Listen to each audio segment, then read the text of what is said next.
अस्सलाम वालेकुम स्टूडेंट्स, आज हम करेंगे अपना नेक्स्ट क्वेश्चन जो कि है प्रॉब्लम 3.4a आपकी बुक के पेज नंबर 129 पे। यहाँ पे वो हमें क्या कहते हैं, हमने अकाउंटिंग साइकिल को फॉलो करते हुए जर्नलाइजिंग करनी है, देन जर्नलाइजिंग करके पोस्टिंग करनी है, प्रिपेयर है ट्रायल बैलेंस और फिर ट्रायल बैलेंस प्रिपेयर करना है, जिसमें से अकाउंट टाइटल जो है वो एरियल्स व्यू ऑफ पॉइंट के ये डिफरेंट उन्होंने टाइटल्स दिए हुए हैं। उसके बाद वो इंस्ट्रक्शंस में हमें कह रहे हैं एनालिसिस करना है हमने, effect of the each of this transaction will have no follower 6 components of the company financial statement of the month of June. Okay, organize your answer in a tabular form using this column had shown I mean increase, D mean decrease and N in mean no effect. Then the June first transaction is provided to you. Okay, जून की first transaction हमें उन्होंने already करके दी हुई है कि ये काम करना है हमने।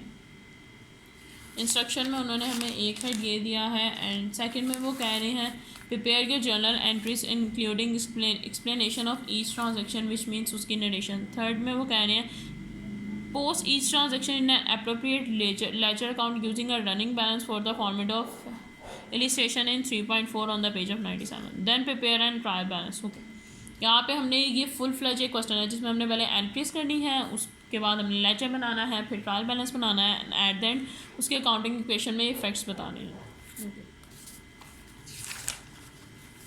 अगर हम इसका फर्स्ट हेड देखें तो देखें जून फर्स्ट को कॉरपोरेशन इशूड की थी उन्होंने 60,000 share of capital stock to vendry wingers in the exchange of 60,000 cash. 60,000 cash के एक्सचेंज में हमें कैपिटल स्टॉक बाय की थी, तो 60,000 बोथ साइड पे आ गया। अब इसकी नरेशन आप खुद लिख लीजिएगा, इसकी नरेशन आएगी, ये होगी 1 जून की एंट्री। नेक्स्ट में वो कह रहे हैं 2 जून का परचेज किया था a plan for utility aircraft of rupees 220,000 made up 40,000 cash drawn and the payment and note payable. Okay, जितनी अमाउंट की परचेजिंग की थी बोली कि उसमें नोट पेबल हमने 40,000 का इशू कर दिया था। बाकी दोनों को बैलेंसिंग करने के लिए जो अमाउंट हमारे पास फर्दर आनी थी वो थी 180,000, वो हमने नोट पेबल इशू कर दिया। यहाँ पे ये हमारी थी सेकंड की एंट्री जो कि उसका इफेक्ट यहाँ तक है।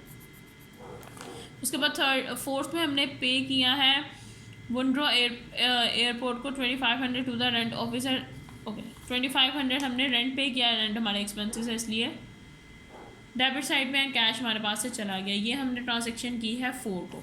नेक्स्ट वो हमें कहता है हमने बिल्ड कस्टमर से 83204 द एरियल फोटोग्राफ्स का taken during the first half of June. First half of June में जो की थी उसके से कस्टमर से हमने पे आउट लिए हैं। तो हमारे पास हमने क्या किए हैं,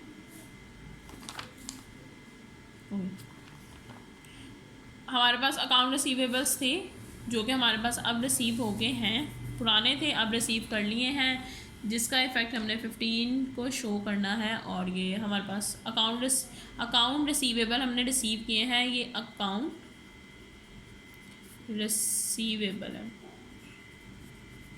और AP mean account payables.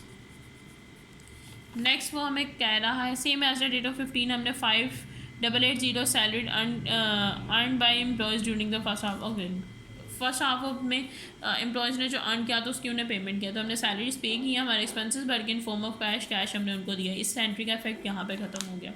Next में वो कह रहे हैं कलेक्ट किया हमने 4,910 for the account bills of the customer. Okay बेटा, एक एंट्री मेरे से मिस हो गई है, वो ये है 1,890 की जो हमने maintenance and repair service account से पे आउट किए हैं। ये एंट्री है हमारी 18 जून की, हमने पेमेंट की इसलिए हमारे एक्सपेंसेस इंक्रीज़ हो गया और कैश में की थी तो कैश आ गया। नेक्स्ट में वो कह रहा है कि हमने कैश रिसीव किया in form of account receivables, हमें रिसीव होने थे वो अब रिसीव होगी, कैश आ गया ऑपोजिट साइड पे अकाउंट रिसीवेबल से। ये आपकी एंट्री है 25 की। नेक्स्ट 30 पे वो कह रहा है कि जो बिल्ड कस्टमर थे 16,405 के, वो aerial photograph taking during the second half of the month. Second half of the month में फिर हमने रिसीव कर लिए। First half of the month में हमने इधर रिसीव किए थे, सेकंड में हमने इधर रिसीव कर लिए। सेम एंट्रीज हैं account receivable to account payables revenue, ये फैक्ट आ गया। अब नेक्स्ट देखें तो यहाँ पे वो 30 को ही अब फर्दर 3 एंट्रीज है। पेड किया है 6,000 in the salaries earn by an employee during the second half of month. 30 को हमने पेमेंट की है, वही एंट्री रिवर्स हुई है जो हमने सैलरीज पे की थी। फिर 30 को हमने 2510 बिल ऑफ द पीट्री petroleum for aircraft fuel purchase किया था, amount in the 10th of July, entire amount in the 10th of July को हमने पेमेंट करने के बाद जून 30 में हमने 2510 पे किया।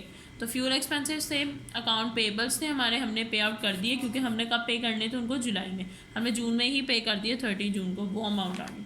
एट द एंड डिक्लेयर किया है 2000 डिविडेंड पेबल्स जो थे हमने ऑन 15 जुलाई को।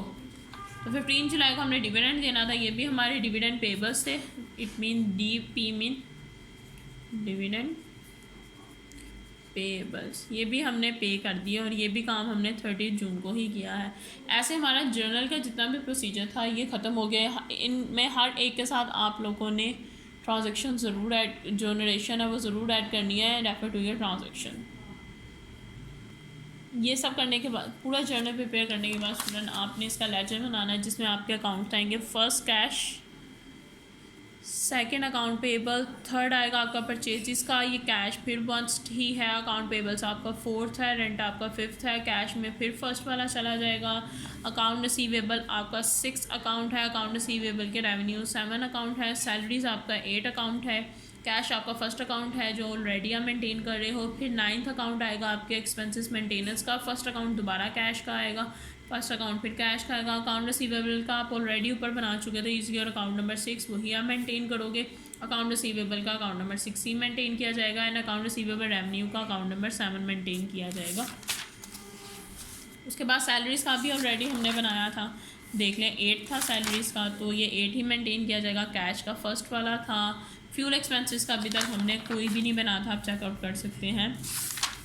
सो हम ये 9 अकाउंट बनाएंगे। अकाउंट पेबल्स का हम ऑलरेडी मेंटेन कर रहे थे, उसी को मेंटेन किया जाएगा। डिविडेंड का 10th आएगा, एंड डिविडेंड पेबल्स का 11 अकाउंट्स आएंगे।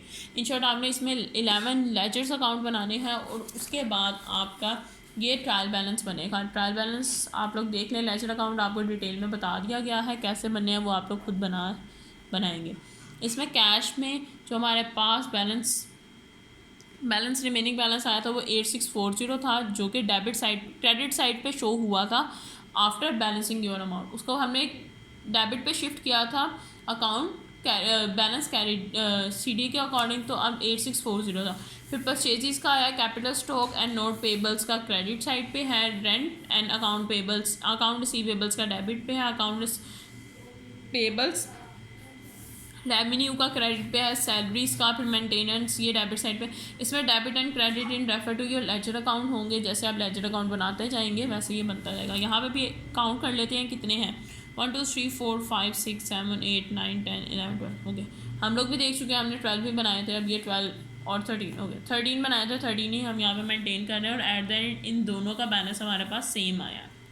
अगर ये बैलेंस सेम है इट मीन्स कि आपकी जितनी भी वर्किंग थी, जर्नल की, फिर आगे लेजर की और फिर ट्रायल की, ये तीनों ठीक है। अगर ये गलत है तो मीन्स आपके फर्स्ट 2 हेड भी गलत है। उसके बाद अब उन्होंने कहा है आप इसके ज़रा इफ़ेक्ट्स बताएं हमें, क्या क्या इफ़ेक्ट्स आए थे आपके, वो हमने दोबारा से बताए हैं कि क्या क्या इफ़ेक्ट्स आए हैं हमारे पास। Okay, revenue minus expenses equal to net income पे। फर्स्ट को हमने कोई भी रेवेन्यू जनरेट नहीं किया था, वो तो हमने इन्वेस्टमेंट्स की थी, तो कोई इफेक्ट नहीं है, नो इफेक्ट। सेकंड को भी हमारे पास कोई इफेक्ट नहीं आया था, हम यहाँ से देख सकते हैं आप बुक से ही कि हमने परचेजेस की थी, तो उसका सेकंड को परचेज़ की थी एक एयरक्राफ्ट जो कि 4000 कैश है, नोट पेबल इशूज़ किए थे, तो कोई इफेक्ट नहीं आया। फोर्थ को हमारे पास ओके वो पोर्शन ए था जो रिलेटेड टू योर अकाउंट था। अब ये है जो उन्होंने आपको ओके अच्छा स्टूडेंट्स, यहाँ पे ना 2 हेड हैं, ये देखें, ट्रांजैक्शंस 1 जो इनकम स्टेटमेंट के इफेक्ट हैं, और फिर बैलेंस शीट के इफेक्ट है।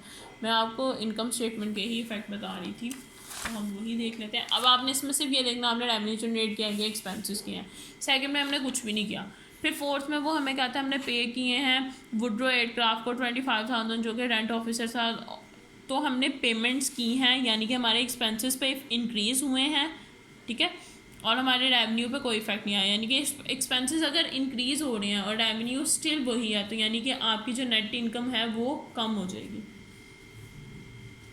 उसके बाद वो कहते हैं कि 15 को हम लोगों ने एक एंट्री की थी, कस्टमर से हमने अमाउंट्स रिसीव की थी, यानी कि 15 को हमारी रेवेन्यू भर गई, बट एक्सपेंस पे कुछ भी इफेक्ट नहीं आया। रेवेन्यू भर गई, यानी कि हमारी रेवेन्यू का अदर नेम क्या था, इनकम।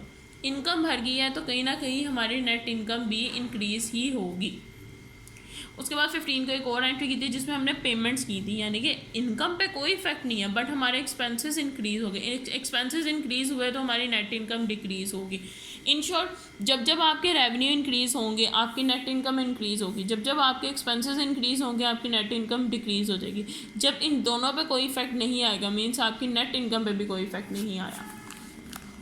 इसी तरह सेम एज आपकी एसेट साइड पे है, जब आपके एसेट साइड बढ़ेंगे तो ही आपकी ऑनर इक्विटी बढ़ेगी।